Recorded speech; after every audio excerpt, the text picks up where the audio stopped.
Bienvenidos a mi canal.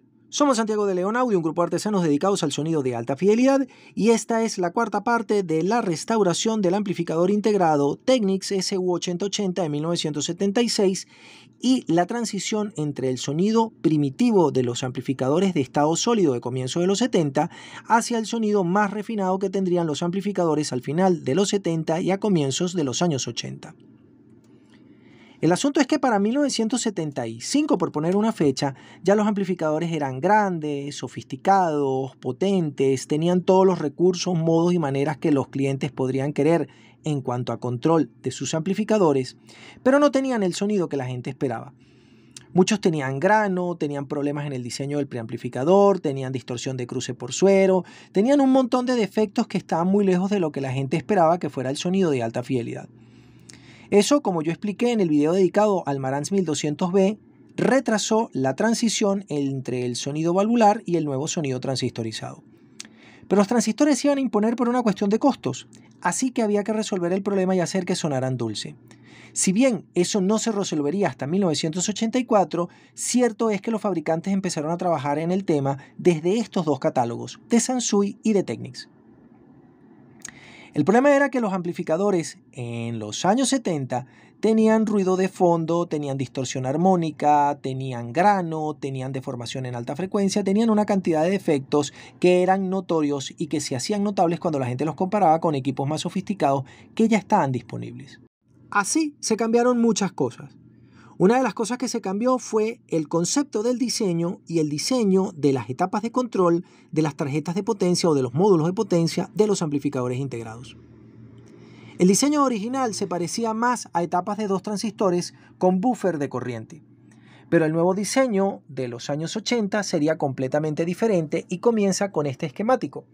No es el mejor esquemático, pero sí es lo suficientemente sencillo como para poderlo apreciar.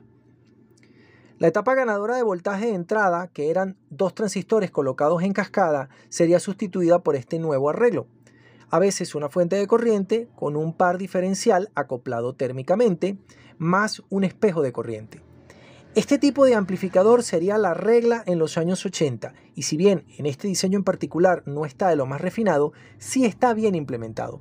Y esa pieza es esta cajita sospechosa que habíamos visto antes, a la que le he quitado el blindaje para que la puedan apreciar. Aquí tenemos los dos amplificadores, o mejor dicho, los dos transistores acoplados directamente, metidos en la misma cápsula para estabilizarlos térmicamente, aunque en este diseño todavía los transistores del espejo de corriente no están metidos en la misma cápsula, pero después sí lo estarían para que la estabilidad térmica fuera completa y la polarización del amplificador no se corriera por el drift térmico. Aquí podemos ver los condensadores que han caído en el cumplimiento del deber antes de que me los tumbe todos el gato, que está dando vueltas por encima del amplificador, porque no sé si está buscando un ratón o la falla, pero bueno, en cualquier caso, aquí están las piezas que han caído en el cumplimiento del deber, que no son todas porque solamente hemos cambiado las del pre y ahora falta ver que las de la etapa de potencia, que son bastantes, también están hinchadas y más de una tendrá que ser sustituida. En los años 70, a principios de los años 70, se había resuelto un poco el problema de la distorsión de cruce por cero utilizando una polarización más caliente como la que se usó en el Sansui AU999, al cual le dedicamos un capítulo en este canal. Pero la distorsión armónica producida por el cruce por cero y por la falta de ganancia del bloque no fue corregida sino hasta tiempo después, aunque el pionero en tener un bloque de alta ganancia de voltaje fue justamente el Sansui AU999. Para la época del diseño de este amplificador, los fabricantes sabían que no solamente era un problema de distorsión armónica a 1 kHz, que era como se medía legalmente, sino la distorsión armónica de alta frecuencia, a lo cual el oído es muy sensible, como vimos en una serie de videos anteriores en las que yo comentaba que el oído humano es muy sensible de los 2 a los 12 kHz. Y casi todos los amplificadores tienen el defecto de que son lentos y por lo tanto producen una cantidad importante de distorsión armónica en esas frecuencias. Este diseño trata de ser un poquito más rápido porque tiene una compensación de alta frecuencia, pero también tiene una corrección ante la lentitud del amplificador. Por eso podemos ver estos sospechosos condensadores de valores muy pequeños como 4.7 nanos, 330 pico, como este condensador de solo 39 picofarad, como este condensador de solo 120 pico. Son unas piezas especiales que tratan de corregir como un controlador la deformación o la distorsión de alta frecuencia que esta etapa puede producir para endulzar el sonido y reducir la distorsión de alta frecuencia. Que ese es justamente el problema de los amplificadores en la transición de el diseño final de los años 70 y el nuevo diseño moderno de los años 80, en el que se preocupan de que los amplificadores sean rápidos. Aunque el que hizo mejor ese trabajo no fue Technics y por supuesto no fue con este diseño, porque este es un amplificador integrado muy sencillo, es un amplificador integrado que si bien tiene un esquema muy parecido al de las etapas de potencia dedicadas de alta gama Technics de este catálogo y del catálogo siguiente, todavía no logra corregir el problema. Lo que vamos a hacer un poco es cambiar los condensadores que están aquí, que han estado sistemáticamente polarizados con un voltaje muy bajo, y comparar esta etapa de control con una etapa de control Sansui en la que ellos de frente se enfrentaron al problema de corregir el slew rate de la etapa de potencia para conseguir la menor distorsión armónica en alta frecuencia. Ahora tenemos enfrentadas la etapa de control del módulo de potencia del Technics 8080 contra el módulo de control de la etapa de potencia del Sansui 517 y 717 porque son idénticos. Hay puntos en comunes y hay cosas que sí cambian mucho en función del diseño del fabricante, pero los dos perseguían exactamente el mismo objetivo. Veamos el circuito más sencillo. Acá Technics ha utilizado un par diferencial con unos transistores PNP acoplados térmicamente, aunque el espejo de corriente no ha sido acoplado térmicamente, pero en los diseños posteriores sí se mejoraría esta etapa, que es la controladora del amplificador de voltaje clase A, que está formado por este transistor y por estos transistores driver que están aquí, y esta tarjeta, este módulo tiene a su vez otro módulo que es el módulo de protección que Sansui no utiliza. Para polarizar esta etapa perfectamente en equilibrio se han usado estos dos pots. El equivalente en Sansui es de esta forma. La señal de entrada pasa por este circuito integrado que está aquí, que son 4 transistores JFET. Aquí podemos ver source, drenaje y fuente. Ellos se equilibran a través de estos dos pots. Se alimentan desde estas resistencias y tiene una fuente de alimentación de bajo rizado específicamente para este bloque. Y se acoplan a otro par diferencial que no está acoplado térmicamente, pero que después sí lo estaría, a través de estas resistencias de película metálica de precisión. Aquí tenemos el conjunto de transistores ganadores de voltaje, que son en este esquema. Oye, no los veo, pero deberían ser este que está acá y este que está acá y algún par de piezas más, porque el esquema es bastante más sencillo. Vamos a verlo en el esquema, que es más simple. Este es el amplificador, el par diferencial, este es el espejo de corriente, hay un solo ganador de tensión y de aquí en adelante hay ganadores de corriente. Está implementado de una manera muy curiosa. En este esquema, cuando hemos terminado de ganar voltaje, vamos a los predriver, que son estos dos transistores que están acá, a los driver, que siguen siendo los originales, y eso da buena pinta de la reparación de este amplificador que también necesita servicio, y el compensador térmico, que es universal en todos los amplificadores, se ajusta con este potenciómetro y ya lo habíamos mencionado porque Technics lo ha implementado en el disipador de calor principal de esta manera. Acá están las resistencias térmicas estabilizadoras de la polarización y aquí tenemos las resistencias térmicas que cumplen exactamente con la misma función. Estas han sido fabricadas por la propia casa Matsushita y estas normalmente son ohm o micron. Y aquí están. Estos dos esquemas buscan resolver el mismo problema y es aumentar el slew rate de la etapa para conseguir la menor distorsión armónica en alta frecuencia y endulzar el sonido del amplificador.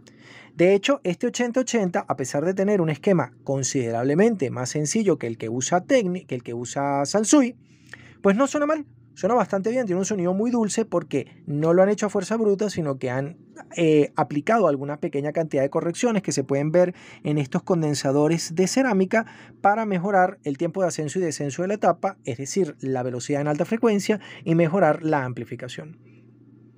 El diseño de este Technics me parece genial por la manera en la que lo han implementado. En el amplificador Sansui han metido tantas cosas que han puesto las tarjetas de lado, han tenido que comprimir circuitos, han tenido que hacer un montón de cosas.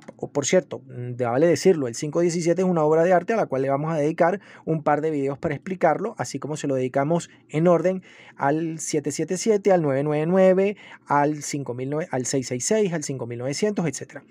Pero lo que quiero que vean es que hay diferentes maneras de hacer las cosas y esto no es mejor que esto, aunque en los números es mejor, pero en general y en global, pues los dos amplificadores tienen un comportamiento bastante similar, aunque sí me parece más robusto el diseño del 517. Y por cierto, ya podemos ver que estos condensadores tendrán que ser cambiados porque los dos están obviamente hinchados y ya han pasado a mejor vida.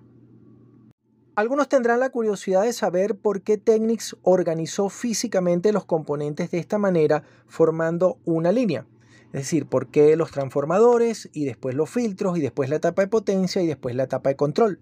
Pues la respuesta no se ve por aquí arriba, pero sí se va a ver por debajo del equipo. Acá estamos.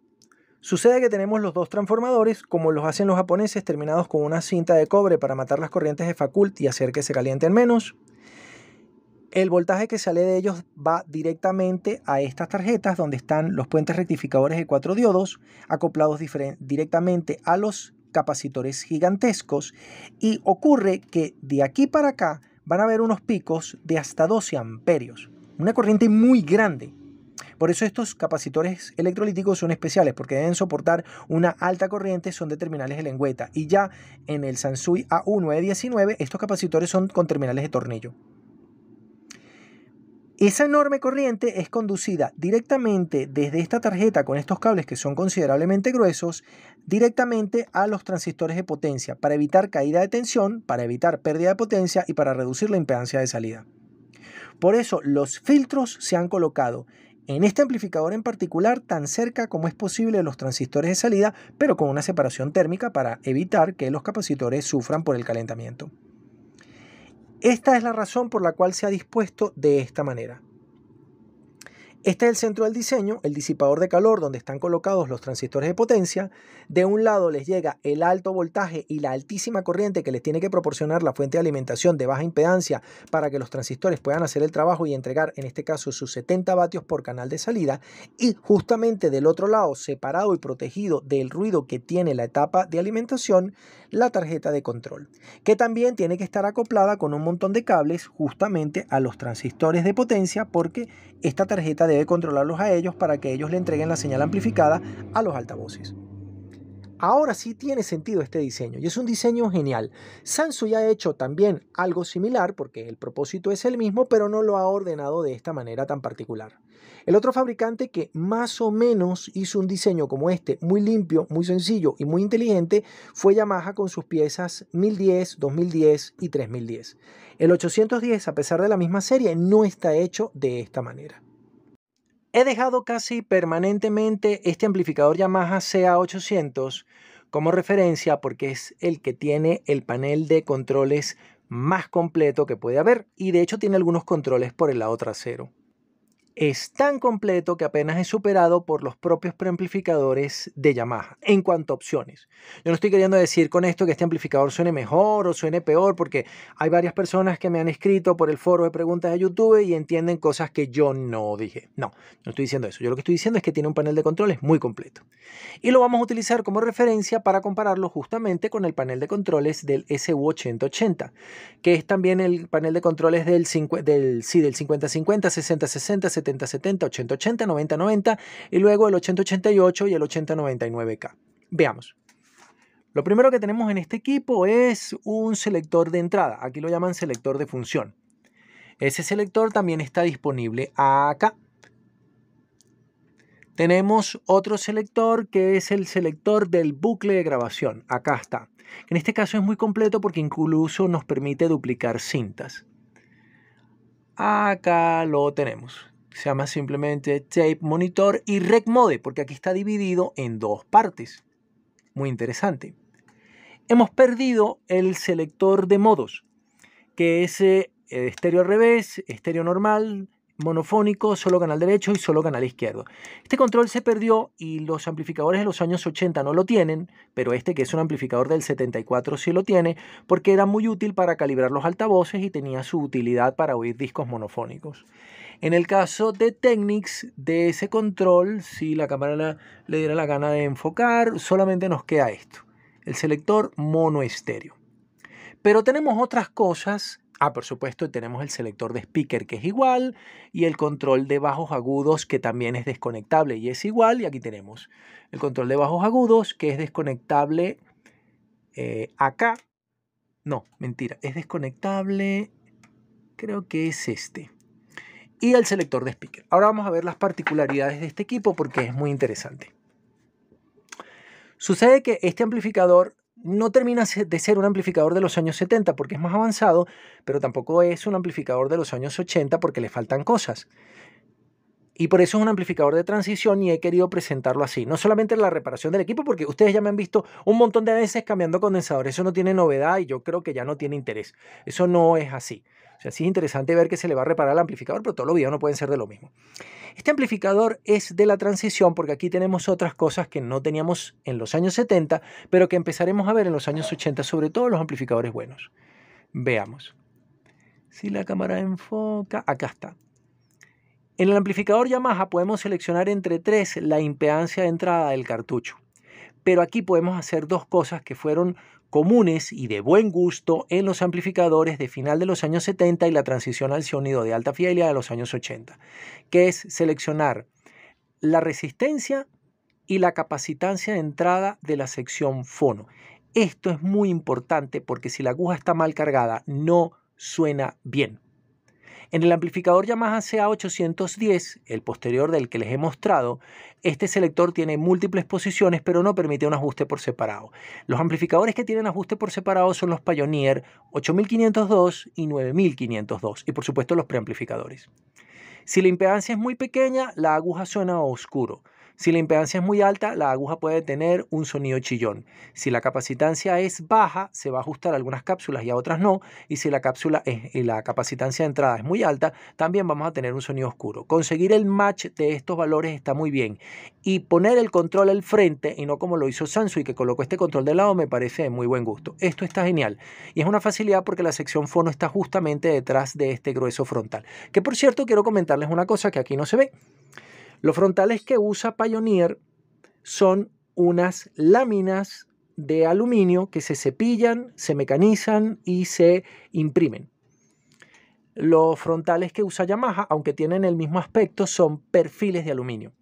Pero el frontal que ha utilizado Technics para esta serie es de muy buen gusto.